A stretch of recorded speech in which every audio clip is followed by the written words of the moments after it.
Kushtia Daulatpur Rifayetpur union বিএনপির আয়োজনে শান্তি সমাবেশ অনুষ্ঠিত হয়েছে। সমাবেশে আগামী 20 তারিখে বিএনপি অনুষ্ঠিত সমাবেশে ঢাকা মহানগর দক্ষিণের আহ্বায়ক দৌলতপুরের কৃতি সন্তান শরীফ উদ্দিন জুয়েলের আগমনের বার্তা দিলেন বিএনপি নেতারা। বুধবার 11 সেপ্টেম্বর বিকাল 5টার সময় রিফায়েতপুর মাধ্যমিক বিদ্যালয়ের চত্বরে শান্তি সমাবেশ অনুষ্ঠিত হয়। উপজেলা যুবদলের সাবেক সাধারণ সম্পাদক আবিদ হাসান মন্টি সরকারের সার্বিক পরিচালনায় উপজেলা বিএনপির সাবেক সভাপতি আলহাজ আলতাফ হোসেন এর সভাপতিত্বে শান্তি সমাবেশ প্রধান অতিথি হিসেবে উপস্থিত ছিলেন উপজেলা বিএনপির সাধারণ সম্পাদক শহীদ সরকার মঙ্গল। আর উপস্থিত ছিলেন উপজেলা বিএনপির সহ সাংগঠনিক সম্পাদক আরিফুল ইসলাম নান্নু, দৌলতপুর কৃষক দলের সদস্য সচিব সুরাইয়া আক্তার কাজলী সহ আরো উপস্থিত ছিলেন রিফায়েতপুর ইউনিয়ন বিএনপি, যুবদল, ছাত্রদল সহ অঙ্গ সংগঠনের নেতাকর্মী। প্রধান অতিথি তার বক্তব্য বলেন, দৌলতপুর উপজেলা বিএনপির হবে দৌলতপুরের গণমানুষের দল, যেখানে সকল শ্রেণী পেশার শান্তি পাবে। দৌলতপুরে কিছু মানুষ বিএনপির নাম ব্যবহার করে ইতিমধ্যে দৌলতপুরে বিভিন্ন অপকর্ম করেছে।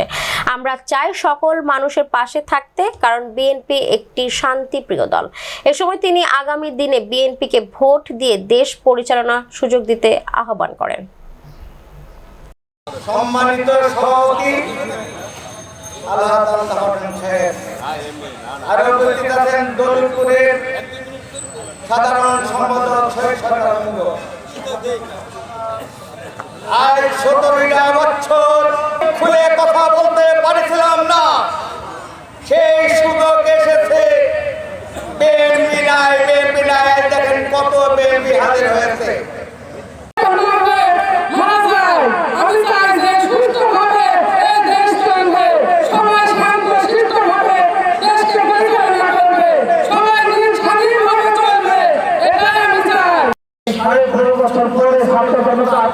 আন্দোলনের মাধ্যমে এই দেশকে যে মুক্ত করা হয়েছে, এই বাঙালি জাতি একটা দীর্ঘ বিশ্বাস আছে। আমরা যে একটা গুরুত্ব পরিবেশের মধ্যে ছিলাম, নিজের কথা অনেকের অঙ্গহানি হয়েছে। একমাত্র দেশটা সুষ্ঠুভাবে পরিচালনা করতে পারে তার জন্য, তাই বর্তমান যে অন্তর্বর্তী সরকার যেভাবে পরিচালনা করে আসছে, আজ যে উদ্দেশ্যে এই দেশ নতুন করে স্বাধীন হয়েছে, আমরা শুনতে পাচ্ছি ওই সিস্টেমে একটা রং আগাচ্ছে।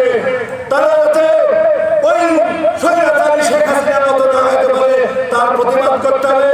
তারা যাতে চাঁদাবাজি না করতে পারে, দখলদারি না করতে পারে। আমাদের নেতৃত্বে ওইটাই যেন ওই এসটি অফিসে চাঁদাবাজি না হয়, ওই যাতে হাটঘাটে চাঁদাবাজি না হয়, আমরা সেদিকে সজাগ থাকবো। সংগ্রামী সাথী ভাই আমার, আসন্ন মাধ্যম ছাত্র জনতার বিপ্লবের মাধ্যমে স্বৈরাচারী হাসিনা এদেশের ক্ষমতার মস্তক ছেড়ে ভারতে পালিয়ে যেতে বাধ্য হয়েছে।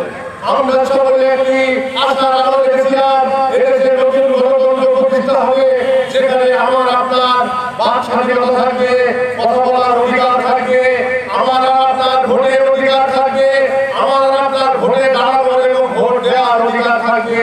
সমস্ত কিছুর আশা নিয়ে আমরা এদেশে আন্দোলন সংগ্রাম করেছিলাম।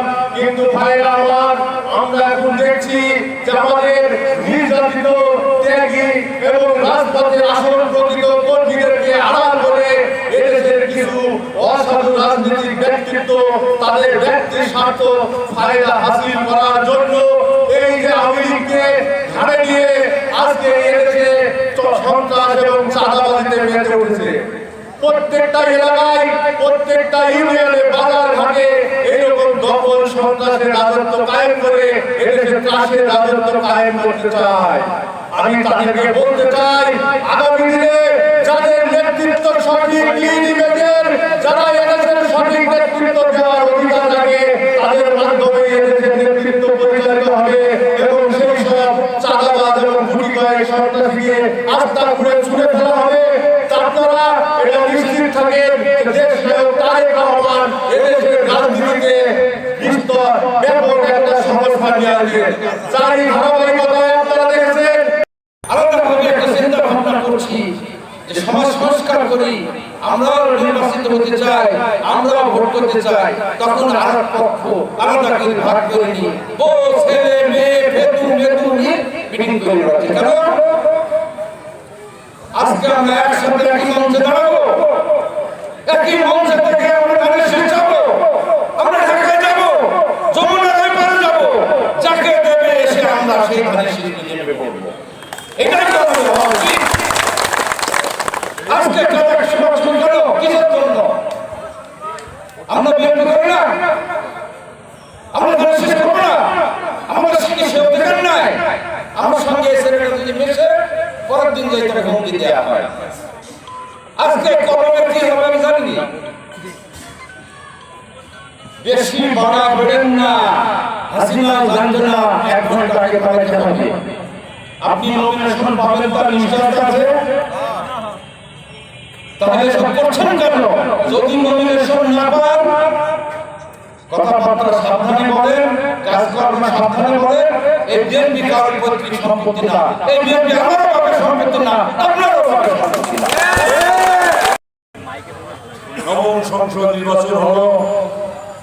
শেখ হাসিনা এবং তার দল ক্ষমতায় যাওয়ার পরে পরপর 3টা ভোট হয়েছে, 13 সাল, 18 সাল এবং 24 সাল। একটি ভোটেও জনগণ যায় নাই, আমরা যাই নাই, যেতে পারি নাই। স্বয়ংক্রিয়ভাবে উনি নির্বাচিত হয়ে গেছে।